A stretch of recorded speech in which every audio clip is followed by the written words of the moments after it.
Hi everyone. Hope you had a lovely month or a lovely reading month to be fair. Last month was like I think it was like more of like a hit or miss for me in terms of like reading or rather like listening to books. But I guess there's all the books that I actually ended up listening to in March. So the first book that I ended up reading was To Shape a Dragon's Breath by Moni Cooley Black Goose. And so in the book that this one we're following was quite a surprise to me. So it's YA. I didn't actually know it was YA, but it doesn't read like a YA book to be fair. So we're following this girl. Her name is Anarchus, and so she's an indigenous woman or indigenous child girl in an island. And for the past like 200-ish years, their island has not seen a single dragon or have a single dragon has not been sighted in a long, long time. And so like one day when she's just going to do like her normal like chores, get water and other supplies to bring back to the village, she stumbles across and actually sees a dragon, like the indigenous dragons in their like island, and she's like kind of like taken aback. But for some reason the dragon there leaves like an egg, and so she runs back, tells people about it, and then goes to collect the egg. And so because of like how everything is also put, because like it's also during the time where there's like you would say like a colonialism is going on, because like one other empire that also has dragons that are not necessarily the same thing are essentially like seizing power, and they're basically in their dominion according to the ones that have much more power. So because of this, like there is a new dragon inside, and obviously every dragon has to be registered. She is then forced to attend this one dragon academy, where there's another boy who is essentially from the same people as her, but because of like things that went on, he's an orphan, and a loads of different types of things is going on. She's trying to like figure out a way to like actually be able to like learn from these people, even though they clearly hate her.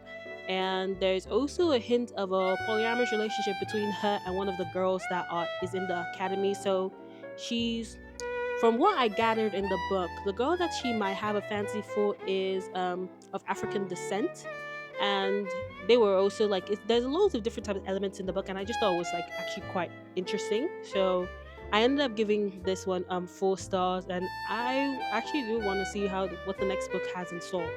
And then afterwards, I'm also reading from my phone. I didn't say that in the beginning. As a final strife by Sarah El Arifi.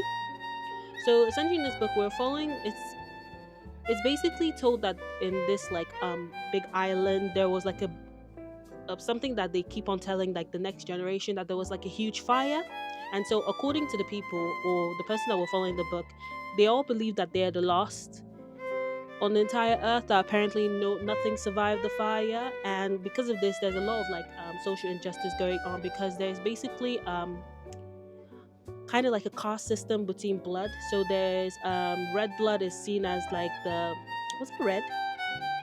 Yes, red blood was seen as the best blood to have. Then there's blue blood, and then there's also clear blood. So the people with clear blood, they used to be like a lot of things going on, and they're seen as like the servants in it. And so we're following this girl, how she essentially there's like a huge like revolution going on, and she's like, you could say a changeling baby.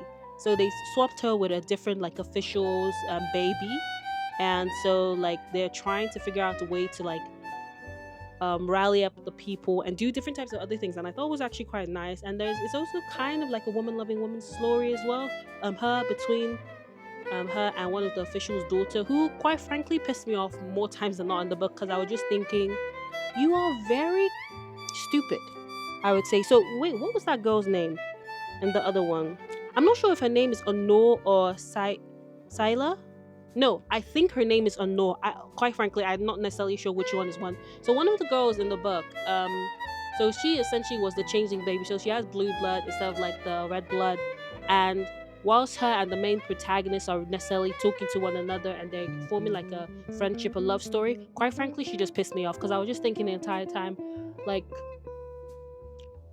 you're kind of a very weird. No, I wouldn't say necessarily weird, but she gave off like bad vibes the entire time. Like, I understand where she's coming from, but at the same time I just felt like you drugged her then also locked her in a cupboard and blackmailed her to teach you how to get better at the competition that's going on. And then you end up falling for her and you expect her, oh, all those things I did to you, blackmail you and basically treated you kind of like shit in a way. It doesn't really matter. I love you. I'm just like, girl, no, no. But it was still four stars. But I was just like, I don't like you that much. And then there's another girl. Her name is Hassa, and I actually quite think she's very interesting. Like she's like the apparently the characters that are like very quiet for some reason, but they actually have a lot more to offer. Like there's more to them than meets the eye, and she's very interesting. And I definitely think that if you love like blood based magic systems and different types of things like that, the book will definitely be something for you. And then the next book I read was A Touch of Chaos by Scarlett St. Clair.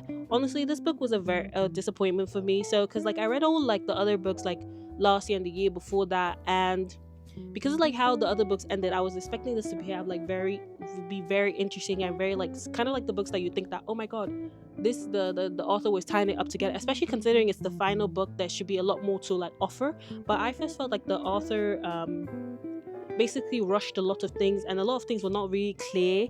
And along the line, I did not care for the two main characters anymore, like what's her name, Persephone and Hades. I did not care for their relationship anymore, like halfway through the book, surprisingly. Although it's the book's technically about them, is their retelling.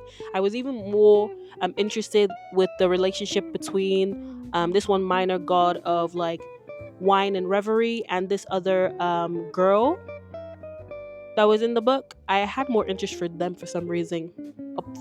But I don't know. To me, I gave it 3 stars, but quite frankly, I feel like it's gonna be a 2 star for me. Well, but I mean, if you still like Persephone retellings with Hades, good, do that. I mean, I always tend to root for the villains. Like we don't care about the heroes. The villains better. Thank you. Then the next book that I ended up reading was A Fate Inked in Blood by Daniele L. Jensen. So essentially, in this book, we're following this one girl that basically through just one minor event, her entire world is changed.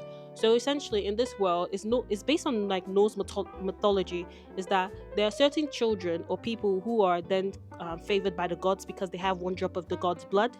And so she didn't necessarily know. She went through her entire life believing that she was quite normal, but she knew that she had like a drop of God's blood, but her parents kept on hiding it from her for some unknown reason. And then there's like these people that come into like the village and basically take her and tell her, you are a shield maiden. There was a prophecy about you and you're going to make me king. And if you don't, I'm going to kill all your family. And her family is also, how's the nicest way to say, they don't deserve her. That's the best type of words I could say about the family. And so essentially, there's so much more going on in the book, and I thought it was very interesting, but at the same time, the main character was also willfully ignorant and also, in a way, was quite frankly mean to like the one of her like captive's wives. Don't get me wrong, the captive's wife was not the best person. Essentially, she just felt very, very like threatened by her because of all the things that she entails. But she always kept on thinking that the other wife would be someone who not to be trusted, although she never really gave you a real reason to question her alliances. She could have been an ally if she actually like stopped trying to be prejudiced and actually like stopped thinking with her heart and thought with her brain. But it was still interesting. I gave it like 4 stars, and it's good. It's not bad. It's okay. And then the next book I read is a book that was like very popular a while ago, like a few years ago, and I didn't read it because I wasn't really in the mood for it. But it's called The Calculating Stars by Mary Ruby Nettie Koval, sorry. So essentially in this one, it's basically an alternate like it's set in our world, but it's like kind of like alternate. Like essentially, it gives off the vibes of Hidden Figures. If you know that Netflix series, or if you read the book, it has that vibe, but more centered around white women in a kind of way, because like it's an alternate universe where Martin Luther King is still alive, still fighting for Black Americans' rights in America. And so basically, we're following this one woman, yeah, Elma. So. So essentially, Elma is like so she is a pilot, and because of like obviously now like there it's roughly around the event after the first like man in America went to the moon, and so she's basically finding out that she wants, because like a huge meteor struck Earth, and so because of it, basically Earth is warm because the ozone layer is basically fucked, and so they don't have that many years left before, especially global warming, and Earth is basically not going to be livable for human beings, so they have to like leave, and because of like she's trying to like, because her husband has like a huge position with like NASA and everything like that, like basically shooting people up to like the moon and everything, and they're trying to get colonies, and most people, they're like, the most of the men are like prejudiced, like who's gonna keep the women safe, you cannot take the women out there, and I'm just like, you're trying to build a colony in a different world, what, you just want to send all the men there, how are there gonna be babies, how is everything gonna go on, like what are you trying to do? And then, and like, in a way I thought the book was very interesting, but at the same time it kind of also, I understood where the main character was coming from, but at the same time I just felt like in a way she was also, you can't really say that she was selfish, because she wasn't necessarily selfish or anything like that, but like all this reverie of, oh, I want other women to like to be there too, but most of the women that's qualified only like white women, and maybe like the one token Asian woman that might be there with them too, but is like, oh, I want also black women to also be pilots, but you do not do anything, you're just like, oh my god, I didn't know my privilege, and I'm just like, okay, cool, but you're not really doing anything. So like, if you're not gonna do anything, just do your thing. Like, no. It was interesting, but I don't know. Maybe if I read this a few years ago, I'd actually like the book a lot more. But I'm still gonna continue with the other ones, because I want to see if there's actually gonna be any changes of like other inclusive, like other women of other like POC women be also being taken to Mars, because I was just like, was very, to be fair, I think it's also good to with the time, because it's set in 1952 in America. Yeah, it was that, I believe. Okay, so now we're just gonna go on to the next segment of this video. So these are all the books I plan on reading in April, and as you can already tell, all the books I said I was gonna read in March, I didn't. I haven't finished them. I'm getting there somehow. So one of the books I like, because these are parts of like the books I got in the haul, is Catnip by Byra Burrell. So essentially, this book, we're following this one character is who's like in space, and they're trying to like do things in space as well, and she's a trans woman, and it's not that long, so I just thought, you know what, I'm gonna actually read this, we'll see whether or not I actually quite like this.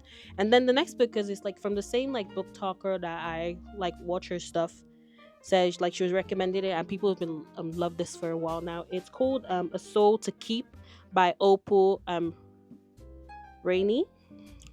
So I don't necessarily know much about this book. All I just know is that there is like a summoning, and it's about this woman and the guy in the, or I wouldn't say the guy, a creature. He has horns, and like apparently the guy is a huge cinnamon roll, and literally that is the only reason why I said, you know what, I'm gonna pick this up.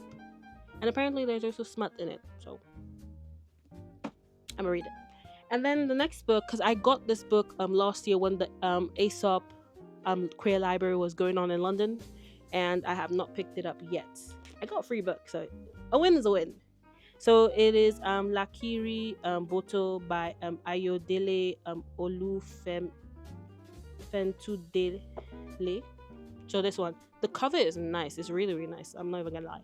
And I'm not necessarily sure what this is about, but I know that this is set in Lagos, Nigeria. So I will just go into this completely blind and see how it goes. I know that there's like a girl there, and essentially this is basically from the synopsis in the back, saying that they send her off to Lagos to be a house girl or a housemaid, and it's not like how it seems, and there's little different stuff going on, but it should be interesting. I think it should be interesting.